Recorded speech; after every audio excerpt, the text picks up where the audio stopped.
Bienvenue à toutes et à tous dans La Boîte à Gants, le podcast qui donne de la voix à vos histoires automobiles, mais pas que. Je suis Yann Delplanque et chaque semaine je vous en partage de nouvelles. Aujourd'hui c'est un épisode un peu spécial pour deux raisons.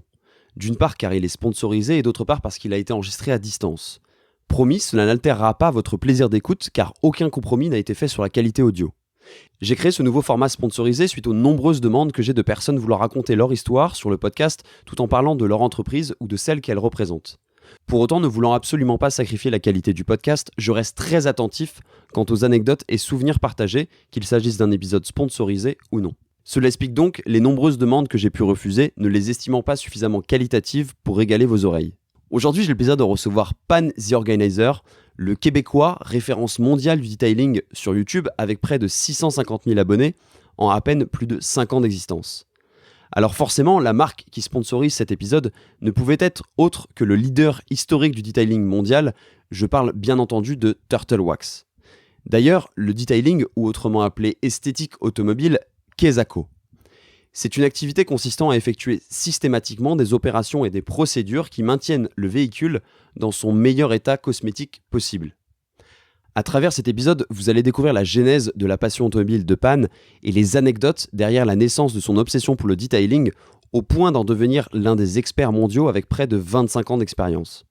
C'est aussi l'histoire d'une rencontre entre Pan et la marque Turtle Wax, sa riche et longue histoire pour cette entreprise dont on vous dévoilera les anecdotes complètement folles de ce groupe américain de Chicago pour être précis, qui a su rester familial et proche de ses clients depuis sa création dans les années 40. Forcément, Pan nous donne quelques astuces au passage pour avoir une auto toujours au top de son potentiel et vous pourrez retrouver tous ses conseils sur sa chaîne YouTube pour utiliser aussi au mieux les produits Turtle Wax. Je vous mettrai les liens en description de ce podcast pour accéder aux produits Turtle Wax et à la chaîne YouTube de Pan. Pour avoir testé les produits Turtle Wax sur la Renault Clio 4 de ma mère, parce que oui, je n'ai toujours pas la Citroën Xara VTS dont je rêve et dont je vous bassine les oreilles, je dois reconnaître que j'ai été bluffé par les résultats et notamment par la gamme Hybrid Solutions de Turtle Wax. Et comme le dit si bien Pan, ce qui est fou avec cette marque, c'est qu'elle propose des produits de qualité professionnelle à des prix accessibles à tous. Comme je disais tout à l'heure, vous trouverez les liens pour vous procurer les produits Turtle Wax ainsi que les liens vers la chaîne YouTube de Pan The Organizer et ses vidéos conseils et astuces pour utiliser au mieux les produits Turtle Wax et faire de votre auto la plus belle du quartier en description de ce podcast. Et rassurez-vous, on a aussi parlé d'auto et croyez-moi, Pan en a eu une sacrée collection et des belles. Il est même possible que vous en découvriez quelques-unes, puisqu'au Québec, ils ont la chance d'avoir des autos européennes et américaines. Petit bonus, il est aussi possible que vous entendiez légèrement l'accent de Pan et quelques expressions qui trahissent ses origines québécoises. Personnellement, j'adore et je suis persuadé que ça vous mettra le sourire aux lèvres aussi. Vous retrouverez toutes les coulisses du podcast sur Instagram, @dbg_podcast, et vous pouvez découvrir aussi les vlogs sur la chaîne YouTube dans La Boîte à Gants. Pour l'instant, vous retrouverez le vlog correspondant à l'épisode avec le célèbre stagiaire à vie de chez iSide. Je parle bien entendu du motard Adrien Parasol, celui aussi du pilote de WRC François Delecourt au volant d'un buggy surpuissant, autant vous dire que j'étais pas serein et ma copine non plus, ou encore celui où je vous emmène à la découverte de Sébastien Loeb Racing et des autos du champion du monde des rallyes en compagnie de Dominique Heinz, son team manager. Et le dernier en date, celui de ma virée sur circuit en Lamborghini Aventador S avec Maxime Langlais au Vigan. Autant vous dire qu'avec un moteur V12 atmosphérique de 740 chevaux et une boîte simple embrayage, c'était sport. Et pour rester dans la marque de Sant'Agata au Taureau, ce dimanche sortira un nouveau vlog en exclusivité durant lequel je vous emmènerai en visite privée de Lamborghini Paris, guidé par Edouard Schumacher, excusez du peu. Alors foncez vous abonner à la chaîne YouTube dans La Boîte à Gants pour ne rien louper. Et pensez à vous abonner sur votre plateforme de podcast préférée et activer les notifications pour ne rien rater des prochains vlogs et épisodes. Vous pouvez aussi découvrir tous les épisodes qui sont déjà sortis, il y en a actuellement 55. Avant de débuter cet épisode, j'ai un petit service à vous demander pour celles et ceux qui ne l'ont pas encore fait. Vous pouvez laisser un commentaire sur Apple Podcast. Rien de plus simple, cela prend 2 secondes et c'est bien évidemment gratuit. Il faut simplement un iPhone ou un Mac. Un seul commentaire suffit puisqu'il n'est pas assigné à un épisode précis mais à l'ensemble du podcast. Cela permet au podcast de gagner en visibilité et donc, par conséquent, de convaincre des invités toujours plus incroyables de venir dans La Boîte à Gants. Je vous souhaite un bon épisode. Salut Pan. Salut Yann. C'est un plaisir de te recevoir dans La Boîte à Gants. C'est un épisode à distance puisque tu habites au Canada. D'ailleurs, je pense que ton accent ne laissera pas beaucoup de doutes pour les auditeurs. Exactement, c'est du Québec. Donc, bonjour à tous les auditeurs francophones partout sur la Terre et merci Yann de m'avoir sur ton podcast. Est-ce que tu peux te présenter en 2 mots pour les gens qui ne te connaissent pas? Absolument. Alors, moi, c'est Pandeli Moskopoulos. Donc, ça, c'est mon prénom et mon nom de famille. En réalité, je suis Pan, the organizer. Donc, une célébrité, si on peut dire ainsi, sur YouTube. J'ai une chaîne d'esthétique de voitures sur YouTube. Et donc, ma chaîne se nomme Pan, the organizer. Et j'enregistre mes vidéos plus particulièrement de Montréal, ici dans la province du Québec, au Canada. Et tu es aussi un passionné automobile, donc est-ce que finalement c'est pas un peu la base de tout ce dont on va parler pendant cet épisode? Raconte-nous un peu ce rapport que tu as à l'automobile, ton enfance, comment ça c'est un peu tes premiers souvenirs finalement? Ouais, absolument. Je suis né en 1981, donc j'ai présentement 40 ans. Oh mon Dieu, la vie avance rapidement. Mais bref, dès un tout jeune âge, j'avais une très, très bonne relation avec les véhicules, si on peut dire, car mon oncle, qui était mon parrain également, m'achetait des véhicules dès l'âge d'environ 5 ans. À toutes les fois qu'on se voyait en réunion de famille, il m'achetait ces petits véhicules ou les voiturettes Hot Wheels. Donc, voilà, et il y avait tout de suite un engouement ou un intérêt de ma part pour les véhicules. Et j'ai immédiatement commencé à avoir une connexion donc avec les voitures, un intérêt particulier. J'avais quelques-uns de mes oncles qui étaient des passionnés de voitures avec à l'époque des Camaro Aerox Z avec des gros moteurs V8 et ce son-là de moteur et l'accélération, tout ça, ça m'a vraiment piqué et donc j'avais un intérêt pour ça. Et je me suis mis à jouer à des jeux également. Je me souviens dès un jeune âge d'être dans la voiture de mes parents lorsqu'on circulait sur la route et surtout le soir. Je m'amusais à essayer d'identifier l'année, le modèle, la marque du véhicule, tout simplement en regardant soit les feux avant ou les feux arrière et voir si j'avais raison lorsque le véhicule passait devant moi. Donc voilà, dès un jeune âge, il y a eu un peu la piqûre et l'obsession a débuté ainsi avec les voitures, si on veut. J'imagine que c'était pas vraiment les mêmes voitures que nous on peut croiser, tu sais, en Europe, dans les pays francophones. Vous, c'est beaucoup les gros V8, les américaines finalement, quoi. Ouais, c'est ça, les muscle cars comme les Mustangs de Ford, les Camaro de Chevrolet et donc beaucoup de marques américaines, surtout à l'époque, car les voitures importées au début des années 80 n'étaient pas encore tout à fait populaires en termes de japonaises. On parle des Honda Civic et Toyota Corolla qui ont fait absolument un ravage ici, surtout en Amérique, en raison évidemment de la crise du pétrole et par la suite, c'était des voitures économiques et très fiables. Donc, les gens ont commencé à acheter beaucoup des voitures japonaises par la suite. Et évidemment, dans les années 90 et 2000 avec toute la folie du tuning automobile et des films comme The Fast and the Furious. Donc, on parlait ici de tuning de voitures importées. Alors ça a connu un grand engouement également et ça a eu son influence sur moi aussi. Et puis, je me souviens également d'une histoire de ma graduation. Donc, j'avais 16 ou 17 ans à la graduation en 98, évidemment, de l'école secondaire. Donc là, tu as 16 ans. 16 ou 17, là, on est dans le chevauchement là, des années 97-98. Et puis, je venais d'avoir mon permis de conduire, car ici au Québec, à l'époque, il fallait avoir 16 ans pour obtenir son permis apprenti conducteur. Et donc, la liberté était devant moi. C'était important pour moi de l'avoir dès que possible, ce permis de conduire, pour pouvoir avoir une indépendance. Et mes parents, pour me récompenser, donc, à la graduation de l'école secondaire, m'ont acheté mon premier véhicule, qui était une Toyota Tercel DX hatchback 1990. Alors, ma première voiture, une petite voiture usagée, j'en étais tellement fier et content. Évidemment, c'était un premier signe de liberté et d'indépendance pour un jeune adolescent. Alors, voilà, avec tout ça, je me souviens très bien que mon père m'a dit, bon, ben pour la laver, voici un seau d'eau, voici une éponge et du liquide de vaisselle, donc pour la laver. Et immédiatement, ça m'avait frappé, car moi, j'étais plutôt du type curieux. J'ai fait mes études à la faculté de médecine et donc en recherche médicale. Et donc, voyant ce que mon père m'avait donné, un peu ce que ma mère utilisait finalement dans la cuisine pour laver la vaisselle, je me disais, mais ça fait pas de sens d'utiliser un détergent aussi puissant, qui était pas un pH neutre d'ailleurs, pour laver une voiture avec une méthode qui me semblait déjà dépassée ou ancienne. Alors, je me suis mis à faire des recherches. À l'époque, YouTube n'existait pas, donc on avait peut-être certains blogs Internet et quelques livres de disponibles, mais c'était surtout du bouche à oreille avec les clubs de voitures. Donc, je me suis mis à faire des recherches pour voir un peu comment on fait pour bien entretenir et faire l'esthétique de sa voiture, car je suis quelqu'un de très organisé dans la vie, d'où le nom de ma chaîne, Pan the Organizer, et j'aime que tout soit bien rangé, bien en ordre, propre également. J'ai une obsession avec la propreté et avoir les choses bien ordonnées, bien rangées finalement. Alors, je me suis mis à découvrir ainsi certaines méthodes et certains produits de nature plus professionnelle, disons, pour faire du bon travail.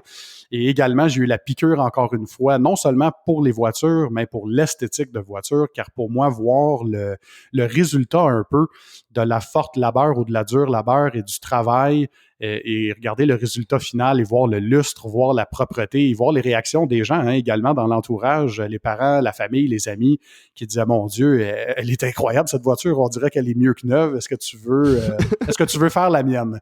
Alors voilà, c'était un commentaire classique de mes voisins.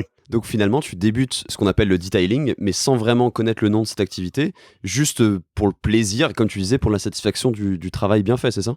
Exactement. Donc, dès l'âge de 16 ans, voilà, je me suis mis à avoir cette passion pour laver les voitures et voilà que 24 années plus tard de detailing à 40 ans maintenant, ça fait donc plus de 2 décennies que je pratique ça. Donc, l'esthétique de voiture de haut niveau, disons, est toujours une passion encore plus grandissante au fil des années parce que la technologie, évidemment, les techniques et les produits ont beaucoup évolué depuis les tout débuts. On n'avait même pas de chiffon microfibre à l'époque et des protections céramiques, par exemple, qui sont maintenant, qui font rage présentement, n'existaient pas du tout, c'est-à-dire à l'époque. Donc, on avait quelques cires automobiles, quelques produits lustrants pour pneus et des produits très graissants ou très huileux pour l'intérieur de l'habitacle.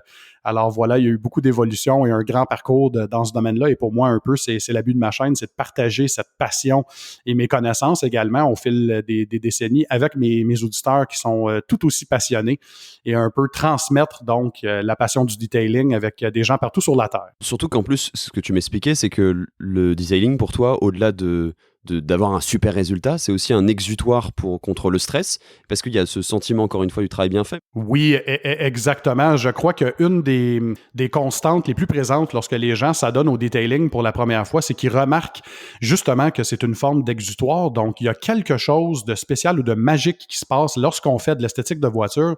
On doit tellement se concentrer sur les tâches qu'on est en train d'effectuer qu'on oublie un peu nos problèmes ou nos soucis du quotidien. Et voilà, donc on est en train de faire un travail, si on veut, de restauration ou d'amélioration de ce qu'on a devant nous. Et il y a cette poursuite donc du résultat final qui est absolument incroyable. Non seulement avoir le fruit du travail qu'on a fait avec nos propres mains, donc voir cet effet propre maintenant, la restauration des matériaux intérieurs, extérieurs, voir le lustre de la voiture, mais également voir la réaction du client ou de la personne pour laquelle on a fait le travail et regarder le sourire revenir, car il ne faut pas oublier que le véhicule, c'est souvent le deuxième achat le plus dispendieux dans notre vie, après la maison, évidemment.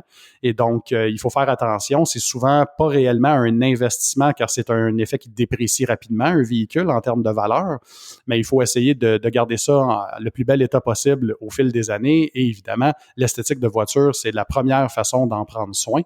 Alors, ouais, c'est ça exactement. C'est un exutoire, un déstressant, un anti-stress, un effet zen. Et encore aujourd'hui, je me retrouve à avoir ce même effet de relaxation. Moi, je dis pas que c'est pas du tout un travail pour moi. C'est réellement un effet de se relaxer, d'oublier les soucis du quotidien, de se concentrer encore une fois sur les tâches à effectuer et espérer voir un résultat absolument bluffant. Et dans ton parcours automobile, donc tu parlais tout à l'heure de ta première voiture, la Toyota Tercel. Je mettrai des photos pour nous, Français, ou en tout cas Européens, qui voyons pas exactement ce que c'est, parce que c'est pas des modèles qu'on a trop en Europe. Mais tu as enchaîné en 2004, à 23 ans, avec ta première voiture neuve, une Nissan Sentra SER Spec 5 ou V d'ailleurs, je ne sais jamais. Oui. 2,5 litres, 4 cylindres, 180 chevaux, un monstre. Ton premier monstre. Oui, exactement. Je m'étais promis donc que mon premier véhicule serait une voiture neuve, car évidemment, lorsqu'on est obsédé et passionné d'esthétique de voiture, on veut commencer un peu avec un canevas vierge. Et quoi de mieux qu'avoir une voiture neuve qui nous appartient dès les premiers kilomètres. Et évidemment, on en prend soin dès les premiers instants.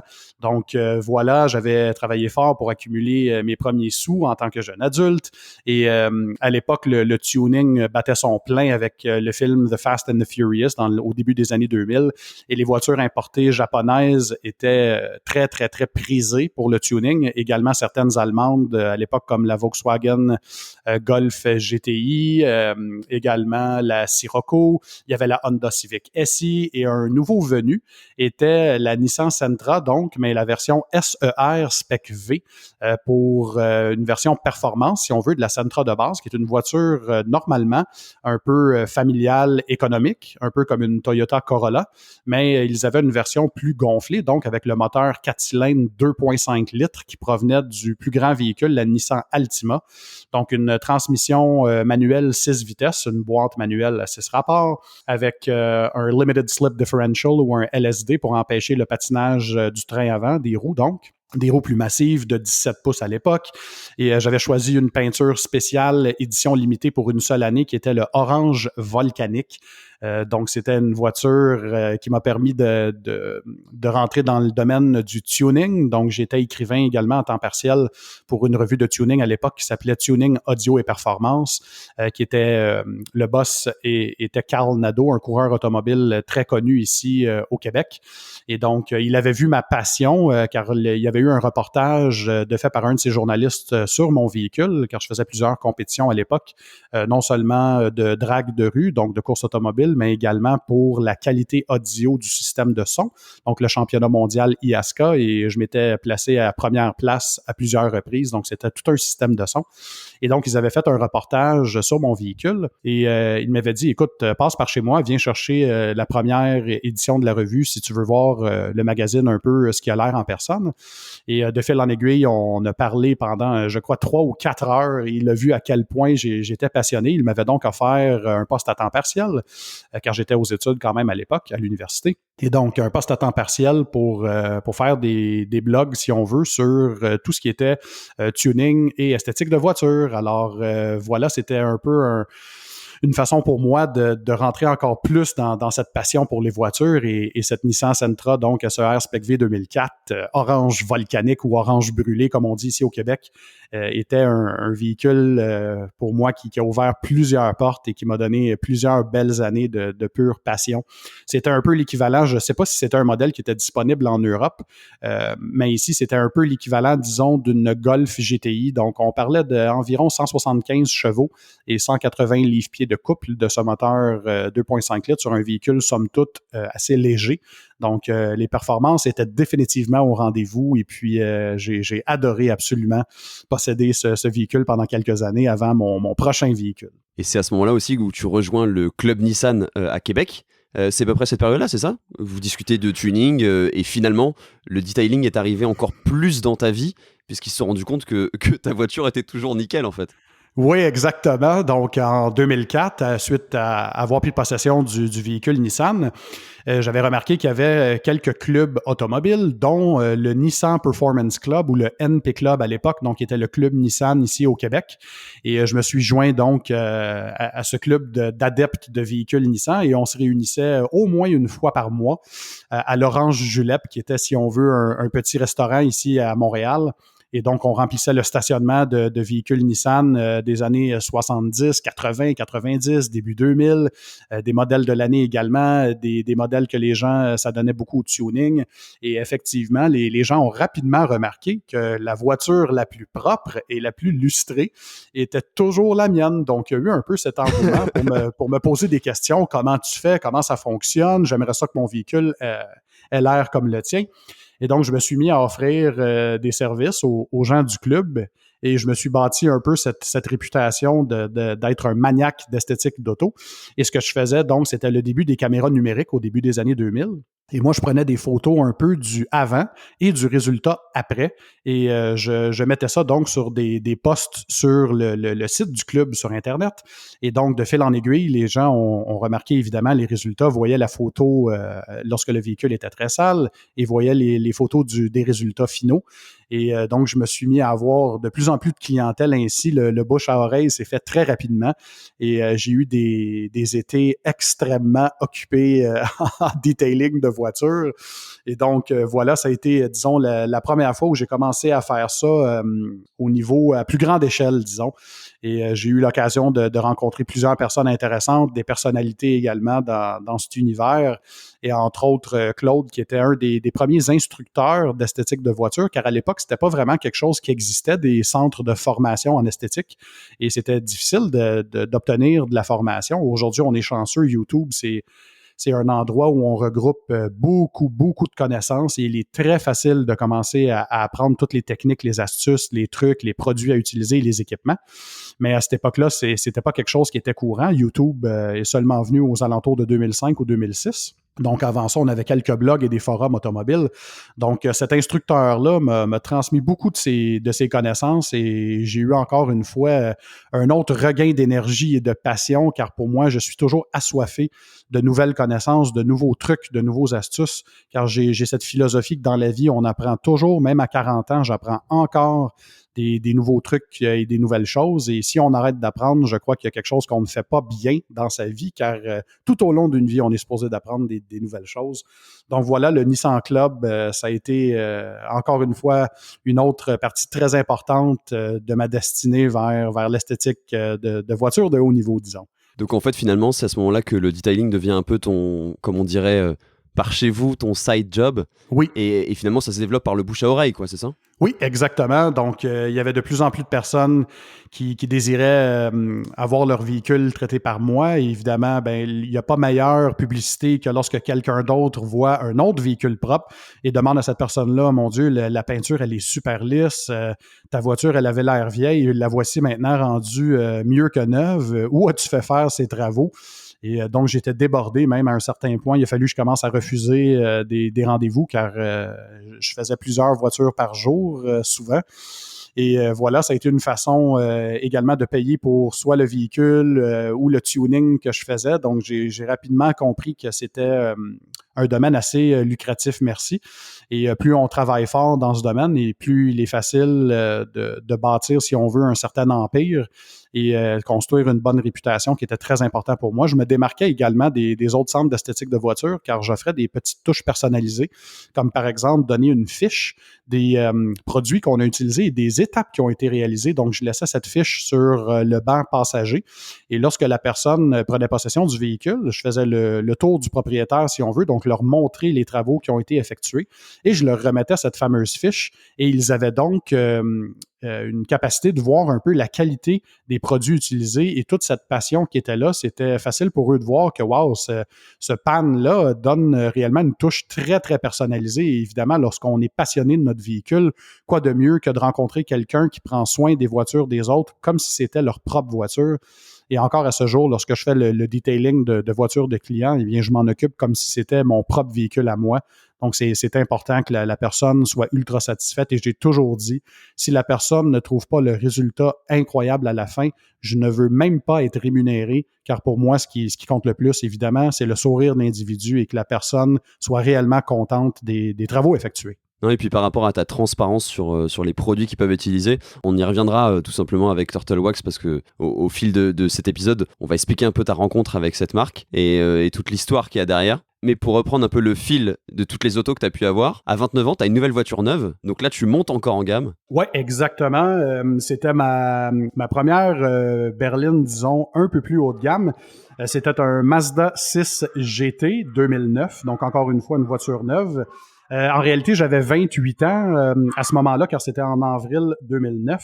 Et puis, c'était un moteur 4 cylindres, donc il y avait deux versions disponibles. Il y avait un moteur avec un V6, mais la mienne, c'était un 4 cylindres, encore une fois, de 2,5 litres, aux alentours de 180 chevaux, encore une fois, si ma mémoire est bonne. Mais c'était le look, c'était la nouvelle génération de la Mazda 6 avec un intérieur en cuir, un système de son Bose, des roues de 18 pouces. Donc ça, c'était des grosses roues pour l'époque. Et puis, je me souviens, là, mes amis étaient jaloux de ce véhicule. C'était un blanc perlé réellement superbe, la couleur de la carrosserie.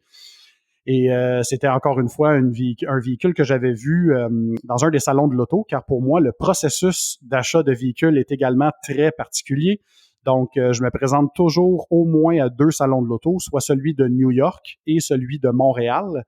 Je fais un peu une sélection de mon top 5 pour un nouveau véhicule et ensuite, je me mets à faire des essais routiers de chacun de ces véhicules jusqu'à ce que je trouve celui qui remplit le mieux mes besoins et évidemment le budget pour le moment.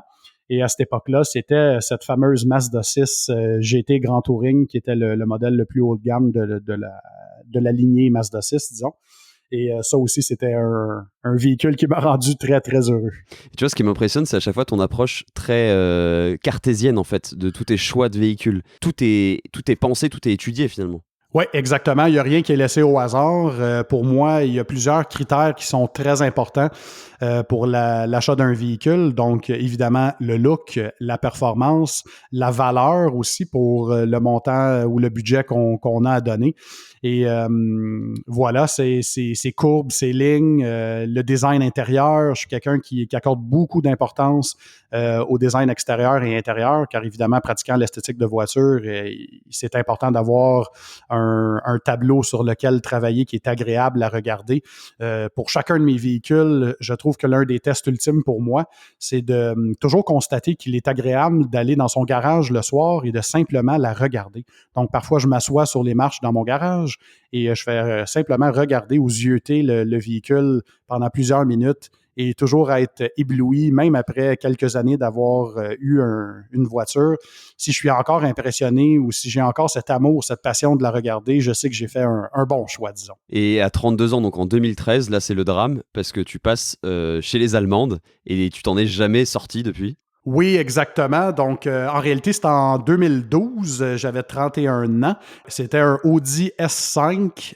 C'était un modèle 2013, mais ici, en Amérique du Nord, ils sont disponibles à la fin de l'été de l'année précédente. Donc, à l'été 2012, je me suis commandé cette fabuleuse Audi S5, mon premier véhicule de luxe allemand et tout un véhicule, un modèle de performance en plus avec un moteur V6 3 litres supercharge. Il y avait 333 chevaux. Tout simplement une bombe avec une transmission à double embrayage ou double clutch, comme on dit en anglais, des roues de 19 pouces, un effet blanc perlé à l'extérieur, donc blanc glacier, Glacier White était le nom de la couleur, et un intérieur en cuir 2 tons, noir et rouge, véhicule 2 portes, donc un coupé très sportif. Et là, ben, comme on dit, une fois qu'on touche au véhicule allemand, on a la piqûre et on y reste pour la vie. Et en effet, depuis, je n'ai que eu des modèles de luxe allemands. Je n'ai jamais été capable d'aller vers autre chose car la finition, elle est absolument incroyable. La qualité de la peinture, la qualité de l'assemblage, de la fabrication, des matériaux, de l'ingénierie également. On voit que ce sont des véhicules qui sont conçus pour rouler très rapidement sur l'autobahn à des vitesses illimitées. Donc, des véhicules très stables, très performants. Et je savais que pour moi, la fiabilité long terme n'était pas réellement importante ou c'est pas réellement un critère que je regarde car j'ai un véhicule neuf à tous les 3 ans maintenant. Donc, pour moi, voilà, c'est un conseil que je donne souvent à mes amis. D'ailleurs, si vous voulez une voiture allemande, achetez-la neuve, gardez-la pour 3 ou 4 ans sur la garantie et ensuite passez au prochain si vous voulez vous éviter des gros problèmes car c'est pas tout à fait la fiabilité des marques japonaises qui ont un peu gagné côté fiabilité. C'est comme ça qu'ils ont fait leur renom. Si on regarde des marques comme Toyota et Honda, ben c'est basé sur la fiabilité et la valeur de revente. Mais les Allemands, il y a réellement cet effet de luxe, de beauté du design, cette performance et cette lignée d'ingénierie. On ressent un peu toute l'histoire ou l'historique qu'il y a derrière des marques comme Porsche, comme BMW, comme Mercedes, comme Audi. Il y a ce panache, si on veut, ou ce pedigree en course automobile aussi, où les gens ont réellement mis beaucoup de temps et d'efforts pour développer ces marques-là, et on le ressent lorsqu'on conduit ces voitures. J'en parle et j'ai le sourire d'ailleurs. Donc, oui, voilà, en 2012, c'était ma première entrée avec cette superbe Audi S5 qui s'est poursuivie par la suite en 2015 avec mon deuxième véhicule de luxe allemand. C'était une BMW 435i Grand Coupé X-Drive M Sport, donc un très, très long nom. Essentiellement, la série 4 en 2015, c'était un peu cette nouveauté, car on était habitué à tous voir la série 3, qui était le modèle à 4 portes. Ils ont ensuite sorti un modèle plus stylé pour la nouvelle génération en 2015 qui s'appelait la série 4.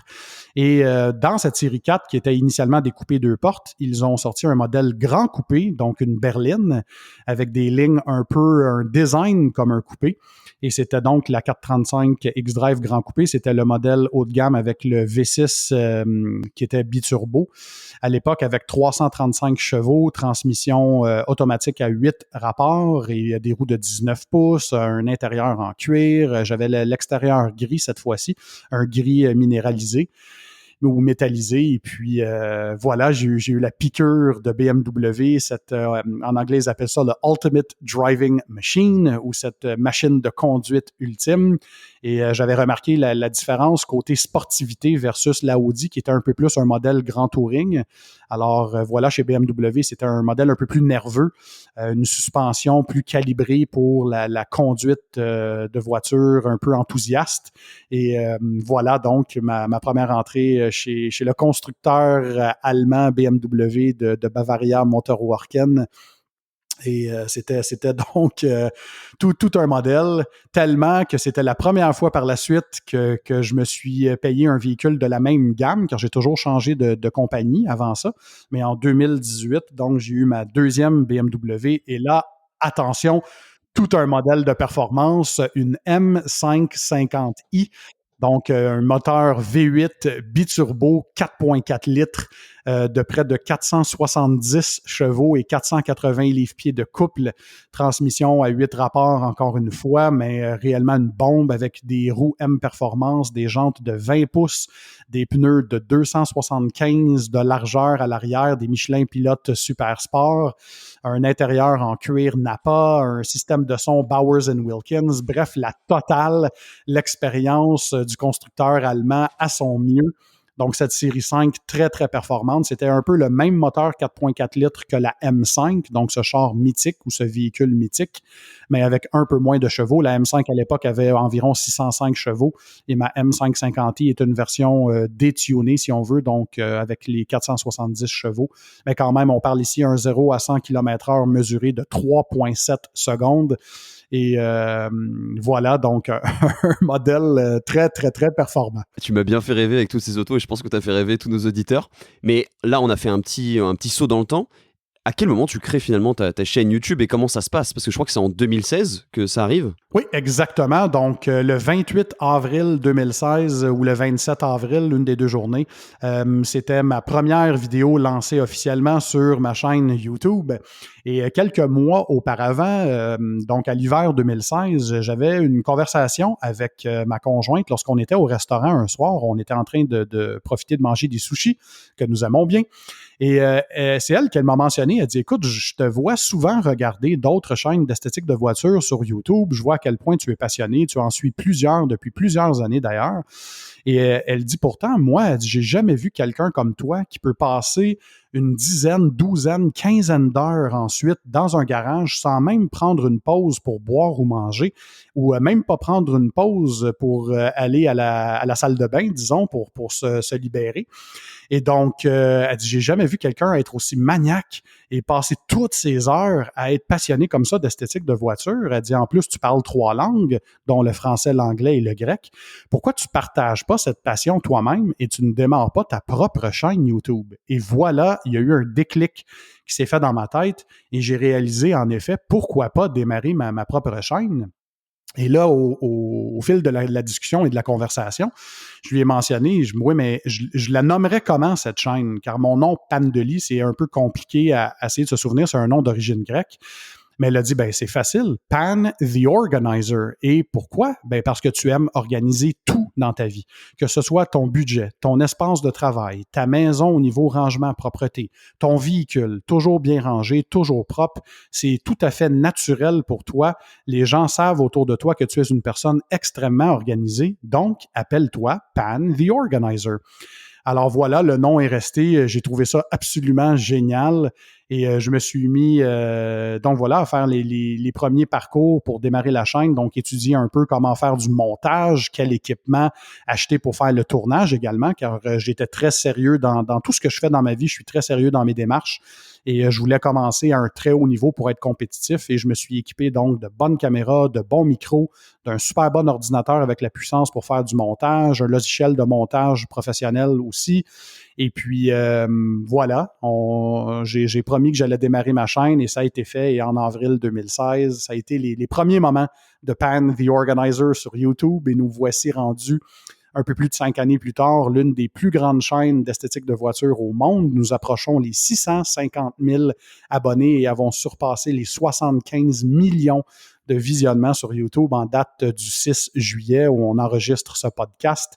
Donc, c'est une fierté pour moi de partager ma passion et mes connaissances avec un aussi large auditoire et autant anglophone aussi que francophone, car je rejoins deux gammes de personnes ou deux langues, disons, partout sur la Terre. Donc, c'est réellement un auditoire international. Tu me donnes le tournis avec ces chiffres et ouais, tu peux effectivement être fier parce que c'est absolument incroyable. Et par rapport à ce nom, Pan the Organizer, tu m'as raconté une petite anecdote qui m'a bien fait marrer aussi, c'est que par rapport à ta maison, donc tu es très très organisé, au point même que certaines personnes pensent que finalement ta maison est inhabitée. Oui, exactement. Souvent, je dis tout le temps, un des commentaires les plus flatteurs qu'on peut me faire ou des compliments les plus flatteurs, c'est souvent lorsqu'on reçoit des amis ou de la famille ou des personnes pour la visite à la maison. Eh bien, les gens entrent et souvent regardent autour, voient cet espace, disons, de vie immaculé et me regardent et me demandent, coudonc, comme on dit en québécois, est-ce qu'il y a quelqu'un qui habite ici? Donc, essentiellement, ils se demandent est-ce qu'il y a réellement des humains qui habitent l'espace, car tout est si bien rangé et si propre. Et bon, ça me fait beaucoup plaisir, car c'est la preuve que les gens remarquent tout cet effort qui est mis pour garder cet espace très propre, très rangé également.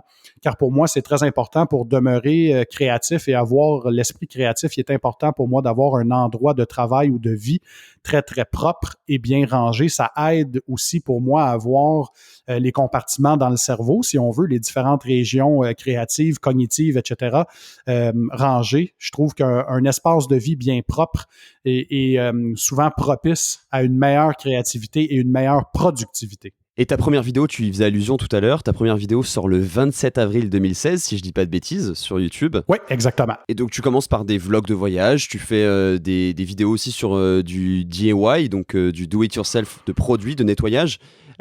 À quel moment tu fais la rencontre finalement des produits Turtle Wax ? Eh bien, effectivement, au début, j'étais pas certain si j'allais me focusser ou me concentrer strictement sur l'esthétique de voiture, car YouTube, c'est un endroit où on retrouve beaucoup, beaucoup de catégories différentes de gens passionnés de différents sujets. Et pour moi, pour trouver ma niche, eh bien, j'ai dû faire quelques tests. Donc, effectivement, au début, j'ai fait un peu des tutoriels DIY, comment nettoyer sa sécheuse ou sa laveuse à linge, la laveuse à vaisselle. J'ai fait quelques vlogs de voyage pour partager mes voyages en Europe, comme la Grèce, la Croatie, la Slovénie, l'Autriche, l'Italie, etc. J'ai fait également mes premiers balbutiements ou mes premiers essais d'esthétique de voiture. Et c'est là, et j'avais également quelques vidéos sur de l'électronique, car je suis un grand passionné de gadgets, de cinéma maison, de hi-fi ou de hi-fi avec les stéréos, les haut-parleurs, les amplificateurs, etc. Et j'ai remarqué que les vidéos pour l'esthétique de voiture étaient réellement ce qui marchait le plus. Donc, je crois que j'avais connecté au niveau passion avec d'autres personnes qui partageaient un peu cette même passion. Et je me suis mis immédiatement à me concentrer de plus en plus là-dessus, sur ce sujet. Et de fil en aiguille, donc, on a souvent nos auditeurs qui nous recommandent certains produits ou qui nous demandent si on a testé telle gamme ou telle marque de produits dans l'esthétique de voiture. Et je voyais tout le temps cette même compagnie revenir, donc Turtle Wax. Et moi, j'avais utilisé leurs produits il y a une vingtaine d'années, comme tout le monde, lorsque j'ai commencé en esthétique de voiture. la fameuse cire en pâte dans un espèce de tonneau en métal vert, un contenant vert, qui était le Hard Shell Turtle Wax Finish. Et puis, c'était une cire correcte, bon marché, qui était disponible dans les magasins à grand rayon que nous avons ici au Québec, où on peut s'acheter des produits d'esthétique de voiture, disons, grand public. C'était pas nécessairement des marques de niveau professionnel. Et donc, c'était un produit correct sans plus, mais qui m'avait pas laissé réellement une impression marquante. Alors voilà, tout d'un coup, on est rendu en 2000, probablement 17 ou 18 à ce moment-là. Mes auditeurs me disaient, tu devrais essayer la gamme Ice, tu devrais absolument surtout essayer le produit Seal and Shine, qui était en Europe, il s'appelle le Hydrophobic Sealant Wax. Donc, c'était un produit en spray, un scellant à peinture sous forme de spray, qui était supposément très durable, très lustré, qui pouvait résister aux produits chimiques. Et je me suis mis à regarder quelques vidéos et j'étais abasourdi de voir l'engouement qu'il y avait pour le produit. Alors voilà, je suis allé au magasin moi-même, j'ai acheté ma première bouteille et j'ai décidé d'en faire le test. Et j'ai été absolument ébloui par les résultats. Je n'en revenais pas que pour quelques dollars. À l'époque, ce produit ici coûtait environ 9 dollars canadiens, donc aux alentours de 6 euros, je dirais. Donc réellement un produit hyper abordable qui était très facile à appliquer. On parle ici d'un produit spray qui donnait plusieurs mois de protection, entre 5 et 6 mois, et qu'on pouvait appliquer à l'extérieur, même au soleil sans problème. Protection réellement superbe, un effet déperlant de l'eau réellement incroyable. Et encore une fois, cet aspect lustré, aspect lisse au toucher et résistant aux produits chimiques. Donc ça, c'est ce qui m'avait marqué beaucoup. On avait beau vaporiser des dégraissants, des nettoyants multi-usages, des produits contre les particules de fer, des dégoudronnants, peu importe ce qu'on vaporisait sur la surface, eh bien, ça résistait et l'effet déperlant était toujours présent. Donc, ça a fait l'effet wow. La vidéo, elle a décollé immédiatement, plusieurs centaines de milliers de vues sur YouTube. Et de fil en aiguille, j'ai décidé d'entrer en contact avec cette compagnie, essayer d'en savoir plus, car j'en savais pas beaucoup sur cette compagnie. Et c'est là que j'ai tombé réellement en amour en plus avec les gens qui y travaillent, car ça doit être dit, c'est une compagnie qui a maintenant 75 années d'existence et qui est encore sous la même bannière, c'est-à-dire qui est possédée par la même famille. Donc, c'est une entreprise familiale, troisième génération. Ça avait été commencé dans les années 40 par Ben Hirsch, qui était le fondateur ou le grand-père, disons, du propriétaire présent, qui est Dennis John Healy. Et donc voilà, troisième génération plus tard, toujours sous la même famille qui est extrêmement rare. Je crois, selon mes souvenirs, il n'y a aucune autre compagnie qui est encore sous la même famille, donc qui est encore sous les mêmes propriétaires depuis les tout débuts. Et on parle 75 ans d'histoire qui ont célébré en 2021. Et j'ai vu immédiatement donc la passion des gens, la passion des propriétaires pour l'esthétique de voiture. Et j'ai bien réalisé que derrière cette bannière se trouvaient des gens, encore une fois, qui avaient un amour pour ce domaine de l'esthétique de voiture et qui désiraient réellement produire des produits qui étaient, on appelle ça good value en anglais, donc une bonne valeur pour l'argent. Donc, on investit une somme d'argent et on veut avoir un maximum de performance pour ce montant-là. Et non seulement on obtient des résultats de niveau professionnel, mais ils sont hyper abordables et surtout fidèles à leur image, toujours très faciles d'utilisation. Et aujourd'hui, ils ont une gamme qui a continué à grossir et à avoir encore plus de produits. Donc, à l'époque, c'était la gamme Ice, qui était la gamme, disons, les produits de bouteilles vertes, c'est les entrées de gamme chez Turtle Wax. On passe ensuite à la gamme Ice, qui est la milieu de gamme. Et maintenant, nous avons la gamme Solutions hybrides ou Hybrid Solutions, qui est leur marque phare ou le porte-étendard, disons, de la marque, qu'ils ont dévoilé en 2018 à un événement spécial, d'ailleurs, auquel j'ai été invité avec beaucoup d'autres YouTubers, donc beaucoup de célébrités de l'espace YouTube, tous réunis sous un même toit en Arizona, aux États-Unis, pour ce grand dévoilement. Et voilà, aujourd'hui, on est rendu en 2021. Ils ont continué avec cette innovation. Et on doit dire également qu'ils ont leur propre chimiste, car ils font leur propre formulation.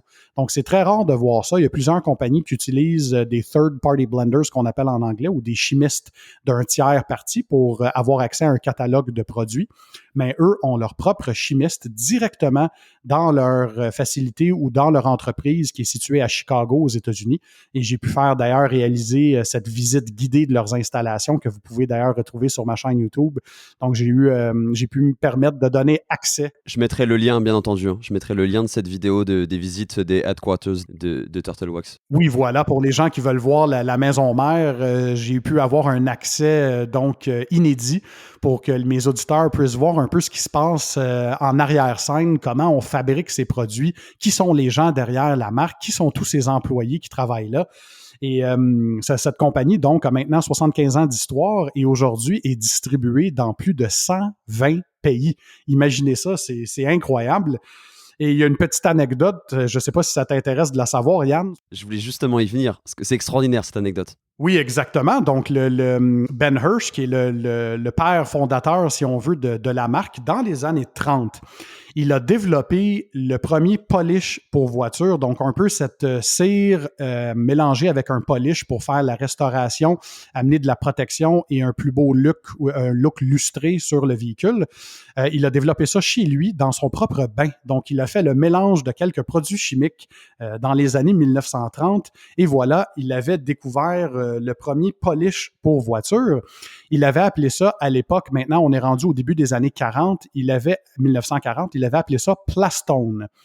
Donc, pour faire un peu le marketing de ce produit polish, le premier polish premium pour voiture, il se présentait dans des stationnements de gros centres, soit des centres d'achat ou, par exemple, le fameux stade Wrigley Field où jouait une équipe de baseball américaine professionnelle. Et lui, donc, pendant la joute de baseball, se présentait dans le stationnement et effectuait le polissage d'un panneau du véhicule, de certains véhicules de personnes qui étaient au match. Et lorsque le match était terminé, évidemment, les clients sortaient à l'extérieur, voyaient leur véhicule et disaient, mon Dieu, voyaient donc ce panneau qu'il avait fait, soit une aile de voiture ou une portière, et voyait cet effet bluffant, lustré, restauré, qui était super beau au look. Et lui, donc, se présentait et disait, ben voilà, c'était mon produit Plastone. Et ces gens-là, donc, voulaient acheter ce produit car ils pouvaient faire le reste de leur véhicule eux-mêmes avec ce fameux premier polish premium pour voiture qui était le nom Plastone. Et ce nom a évolué vers le milieu des années 40 et il a renommé ça Turtle Wax. Et pourquoi Turtle Wax? Eh bien, c'était pendant un appel qu'il avait reçu. Donc, il se déplaçait pour différents appels de business et il s'était présenté à Turtle Creek, qui est un endroit dans le Wisconsin aux États-Unis.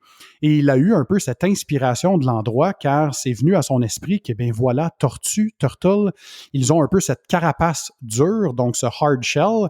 Et lui, il avait un produit premium qui venait protéger la carrosserie, donc cette surface, encore une fois, un peu comme une coquille ou une carapace de tortue. Et il a eu le déclic pour bien Turtle Wax Hard Shell Finish, donc pour un fini ultra durable et cette carrosserie ou cette protection sur la carrosserie qui était cette fameuse cire ou polish Turtle Wax. Et nous voici rendus donc en 1946 maintenant officiellement avec la marque Turtle Wax et 75 ans plus tard en 2021, toujours sous la même compagnie. Donc c'est maintenant son petit-fils à Ben Hirsch, Dennis Healy, qui a pris les rênes de la compagnie. Et voilà, donc on est rendu avec une gamme de produits connus de tous mondialement et réellement des produits exceptionnels que j'ai pu tester à plusieurs reprises sur ma chaîne. Et d'ailleurs, on peut voir l'engouement des gens par simplement le nombre de visionnements que ces vidéos ont eu. On parle de plusieurs centaines de milliers de visionnements pour les vidéos que j'ai produites avec des produits Turtle Wax. Donc, ça démontre que les gens ont cette passion pour l'esthétique, mais veulent également trouver des produits qui ne vont pas vider leur compte en banque. Donc, ils sont très abordables. C'est absolument fou les anecdotes que tu viens de me raconter. C'est du génie marketing vraiment. Et quand tu replaces par rapport à l'époque, c'est juste complètement fou. Et surtout, aussi en fait, le côté que c'est une entreprise qui, certes, s'est développée, mais qui garde une taille familiale, parce que je crois qu'il y a actuellement 100 employés, quelque chose comme ça, mais il y a tout un réseau autour, et ce qui le permet en fait à Turtle Wax d'être implanté sur plein de pays. Tu disais plus de 120, je crois que récemment c'était en Géorgie, en Inde, enfin il y a plein de développements récents, mais c'est aussi une marque qui reste vachement proche finalement des retours qu'on peut faire, parce que tu me le disais en off, ils envoient facilement des produits, ils m'en ont envoyé à moi aussi, pour les tester sans forcément de contrepartie. C'est plus, on vous l'envoie, donnez-moi vos retours, quoi. Oui, exactement. C'est une de leurs forces car ils font des choses au niveau marketing que peu de personnes ont fait. Je pense entre autres d'ailleurs à la directrice du marketing mondial chez Turtle Wax. Son nom est Kelly Cagney, une Américaine. Superbe talent, cette personne. C'est une perle. Je la salue d'ailleurs si elle écoute ce podcast. Je la salue aussi. Ah oh, oui, absolument. Tu l'as rencontré d'ailleurs, je crois, par probablement vidéo ou conférence. Tout à fait. Voilà, et donc c'est une perle rare, comme on dit dans l'industrie. Elle a réellement un grand cœur, mais elle a eu un peu ce déclic dans sa tête d'organiser des événements en invitant tous les influenceurs ou ces YouTubers, disons, de l'espace et les réunir sous un même toit. Ça n'avait jamais été fait dans l'industrie et je crois que toutes les autres compagnies ont été prises par surprise par ce move de marketing de génie et on a pu tester librement nous-mêmes les produits dans le désert de l'Arizona, donc dans des températures et des conditions extrêmes avec un soleil battant, une extrême chaleur. Et c'est voir la confiance qu'avait cette compagnie en leurs produits pour nous laisser nous-mêmes les tester et rapporter un peu à nos auditeurs l'expérience qu'on a eue. Donc, c'est un peu un couteau à deux tranchants, car imaginez-vous, si les produits ne sont pas à la hauteur des attentes, et ensuite vous avez tous ces YouTubers avec des grosses chaînes YouTube avec des centaines de milliers d'abonnés ou des dizaines de milliers d'abonnés, qui pourraient dire, ben voilà, ce ne sont pas des bons produits, c'était une gamique et ça ne vaut pas la peine à acheter. Imaginez-vous l'impact négatif que ça aurait pu avoir sur l'entreprise, mais ça démontre également la confiance qu'ils avaient en cette gamme de produits de Hybrid Solutions qu'ils ont lancé en 2018, donc à l'automne 2018 en Arizona. Ils avaient cette confiance extrême de savoir qu'ils avaient des produits performants que les gens allaient réellement aimer. Et the rest is history, comme on dit en anglais, car ils en ont vendu des tonnes et des tonnes et des tonnes. Et voilà, ils ont continué. D'ailleurs, ils nous avaient promis lors de cette réunion qu'ils continueraient à innover. Et voilà, ils n'ont jamais arrêté. À tous les quelques mois, bang, un nouveau produit de la gamme est maintenant disponible et ils écoutent énormément les auditeurs. Donc, tous les gens qui laissent des commentaires, par exemple, sous mes vidéos dans la section commentaires sur YouTube, eh bien, sachez que cette entreprise, elle est extrêmement engagée et elle lit les commentaires. Non seulement souvent, ils répondent aux commentaires des gens, mais ils prennent des notes. Donc, si, par exemple, il y a un produit qui revient souvent, pourriez-vous développer, exemple, tel ou tel produit? Eh bien, si ces commentaires reviennent souvent, ça donne un peu une indication à la compagnie qu'il y a un manque à combler sur les tablettes. Et voilà, je ne veux pas révéler de secret, mais il y aura probablement certaines choses qui vont être dévoilées prochainement, qui vont être un signe clair que la compagnie est toujours à l'affût et à l'écoute de ses clients, de sa clientèle. Et ça, je trouve que c'est réellement super. Il donne un bon exemple pour toutes les autres entreprises et compagnies à suivre, car le plus important pour une entreprise, c'est toujours sa clientèle. Si on n'est pas directement connecté et on n'est pas à l'écoute de ce que les clients veulent ou ce que le client donne comme rétroaction, eh bien, cette compagnie est due pour l'échec, car celles qui vont avoir le plus de succès sont celles qui écoutent les gens, qui sont à l'écoute, qui n'arrêtent pas d'innover et ne s'assoient jamais sur ses lauriers et continuent à développer et à avoir des nouveaux produits pour toujours surprendre et non seulement la clientèle, mais je crois aussi se surpasser en matière d'offres et de performance. Si je résume un peu, tu vois, par rapport à tout ce que tu as pu dire sur Turtle Wax, finalement, c'est la philosophie, c'est de la haute qualité accessible, avec cette volonté d'innover en permanence. Je pense notamment à la technologie graphène. Pour les gens qui s'intéressent un petit peu au detailing, il y a la technologie céramique, qui est quelque chose, on va dire, d'actuel maintenant, mais la technologie graphène, c'est vraiment le futur. D'ailleurs, c'est des produits que vous pouvez retrouver en France, en Europe facilement, sur Amazon, chez Noroto et chez Maniac Auto. Oui, voilà, exactement. Donc, même si cette compagnie avait commencé dans les débuts avec des produits classiques que tout le monde connaissait à l'époque, donc on parle de cire automobile, ils ont éventuellement évolué comme le reste de l'industrie vers les scellants synthétiques ou ce qu'on appelle les scellants à peinture. Donc, il est à noter qu'une cire à base Carnauba, donc dans les tout débuts de l'esthétique de voiture, c'est un produit à base de plantes, donc les feuilles de Carnauba du Brésil, et ça vient un peu protéger les feuilles contre les rayons UV du soleil, donne un effet déperlant, et donc ils ont transplanter ça, si on veut, dans l'univers de l'esthétique de voiture. Et cette cire, étant de nature organique ou naturelle, dure en moyenne 2 à 3 mois. L'industrie automobile dans les années 80 a fait une évolution de la cire traditionnelle et a commencé à offrir un produit synthétique fait en laboratoire qu'on appelait les scellants à peinture ou les synthetic paint sealants. Et donc, ceci sur la carrosserie avait un effet d'accroche un peu plus performant et une durabilité maintenant de 4 à 6 mois, donc le double par rapport aux cires conventionnelles.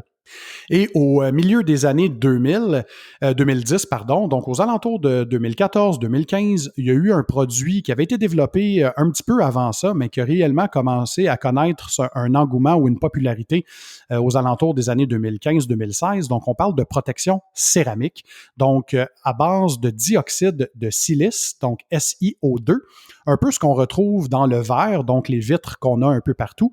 Le sable est transformé éventuellement en dioxyde de silice. Et c'est pour ça qu'on appelle ça en anglais des glass coatings également ou nano-ceramic coatings. Donc, cette base était beaucoup plus résistante et offrait maintenant plusieurs années de protection. Donc, on parle ici de 1 année à 2 années pour les modèles grand public ou encore pour les versions professionnelles, 3, 5, voire 7 années de protection. Et à la fin des années 2019 et début 2020, une nouvelle technologie a fait surface. Donc, ils ont fait évoluer cette protection céramique maintenant extrêmement durable pour la carrosserie, mais ils ont rajouté du graphène. Donc, soit de l'oxyde de graphène ou certaines compagnies comme Turtle Wax ont été capables de trouver une façon d'incorporer du graphène à l'état pur à l'intérieur des protections qui sont également à base céramique. Donc, ils ont fait un amalgame de céramique et de graphène pour offrir cette évolution en matière de protection de carrosserie. Et ce que le graphène promet comme ajout est d'abaisser la température de surface sur la carrosserie pour obtenir moins de problèmes d'eau calcaire ou de cernes d'eau. Donc, on sait tous, particulièrement mes auditeurs qui sont en France, me racontent souvent que dans l'endroit où ils habitent, ils ont souvent des problèmes d'eau calcaire. Et le problème avec l'eau calcaire, c'est qu'au grand soleil, lorsque ces gouttelettes sèchent, elles laissent derrière eux des minéraux. Et ces minéraux, une fois séchés, peuvent faire des dommages ou des ravages sur la carrosserie car ces cernes d'eau éventuellement vont brûler à travers le vernis et ça laisse des cernes qui doivent être retirées avec du polissage intense, donc ça devient problématique. Et le graphène, ce que ça fait, ça vient, disons, réduire cette température de surface pour faire déperler l'eau de façon plus facile ou rendre le retrait des traces et des cernes d'eau encore plus facile. Donc, c'est une grande évolution et de laquelle Turtle Wax, d'ailleurs, a fait partie avec la gamme To The Max Wax, qui est cette cire liquide à base graphène. Également, leur cire qui est en spray, la Flex Wax, toujours de la gamme Hybrid Solutions, mais la version Pro que les gens peuvent se procurer, mais ça donne quand même des niveaux professionnels, mais c'est ouvert au grand public. Et également, évidemment, cette fameuse cire en pâte, 75e anniversaire, édition limitée, qui était un mélange de 10 cires Carnauba, de protection céramique et également de graphène. Encore une fois, il faut voir la vidéo sur ma chaîne. C'était réellement quelque chose d'exceptionnel.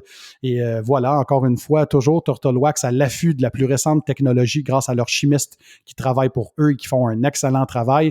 Ils vous offrent tout ça à un prix réellement dérisoire. J'ai de la misère à savoir comment ils font des profits des fois, tellement le produit est réellement peu dispendieux. On parle ici de quelques euros versus des protections céramiques professionnelles qui peuvent coûter plusieurs centaines d'euros. Il y a même certaines cires que j'ai dans ma collection à moi qui coûtent entre 800 et 1000 dollars canadiens pour un petit pot de cire. Et on parle ici de produits chez Turtle Wax qui peuvent offrir une protection encore plus durable et un effet tout aussi beau, mais pour une fraction du prix.